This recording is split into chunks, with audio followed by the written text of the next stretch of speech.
Hello friends, welcome to Rekha's kitchen.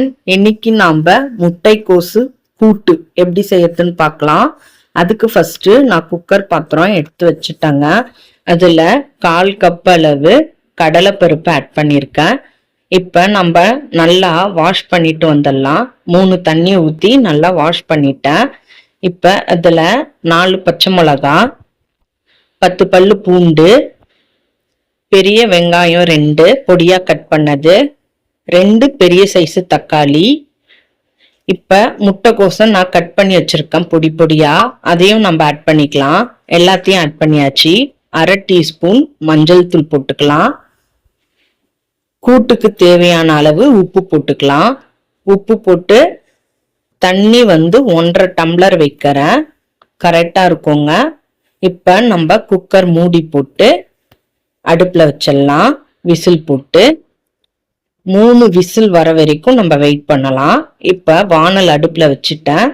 தேவையான அளவு எண்ணெய் ஊத்திக்கிட்டேங்க. கடுகு 1/2 டீஸ்பூன் போட்டு நல்லா வெடிச்சதும் வெங்காயம் சின்னதா கட் பண்ணி போட்டிருக்கேன்.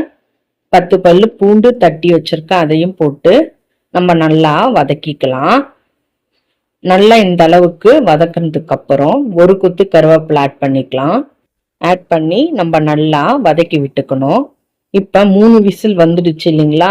இப்ப ஓபன் பண்ணி பார்க்கலாம். முட்டைக்கோஸ் நல்லா வெந்து வந்திருக்கு. நம்ம கரண்டியை வச்சு கிண்டி விட்டுக்கலாம். சூப்பரா கரெக்டா வெந்து வந்திருக்குங்க. இப்ப நம்ம வதக்கந்தல ஆட் பண்ணிக்கலாம். எல்லாத்தையுமே நான் கொட்டிட்டு நல்லா கிண்டி விட்டுக்கணும். 1 டீஸ்பூன் குழம்பு மிளகாய் தூள் போட்டிருக்கேன். பெருஞ்சீரகமும் தேங்காவும் அரைச்ச பேஸ்ட் ஆட் பண்ணியிருக்காங்க. ஆட் பண்ணி நம்ம நல்லா கலந்து விட்டுக்கணும். எல்லாத்தையுமே நம்ம நல்லா கலந்து விட்டதுக்கு அப்புறம் ஒரு மூடி போட்டு மூடிடலாங்க. கூட்டு நல்லா கொதிச்சு திக்கான பதத்துக்கு வரணும். இங்க பாருங்க, திக்கான பதத்துக்கு வந்துடுச்சு. இப்ப நம்ம நல்லா கிளறி விட்டுக்கலாம். நல்லா கிளறி விட்டதுக்கு அப்புறம் சூப்பரா வெந்து வந்திருக்கு பாருங்க. அவ்வளவு அருமையா இருக்கும் சாப்பிட்றதுக்கு. இப்ப கொத்தமல்லி தழை தூவிக்கலாம். அவ்வளவுதான், நான் எல்லாத்தையுமே தூவிட்டேன். இப்ப ஒரு கிண்டிடலாம். அவ்வளவுதான், சூப்பரான முட்டைக்கோஸ் கூட்டு ரெடி ஆயிடுச்சு. நான் ஒரு பவுல்லையும் மாத்தி வச்சுட்டேன். எப்படி இருக்குன்னு பாருங்க. இந்த வீடியோ உங்களுக்கு பிடிச்சிருந்தா லைக் பண்ணுங்க, ஷேர் பண்ணுங்க, கமெண்ட் பண்ணுங்க. மறக்காம நம்ம சேனலை சப்ஸ்கிரைப் பண்ணுங்க. தேங்க்யூ ஃபார் வாட்சிங்.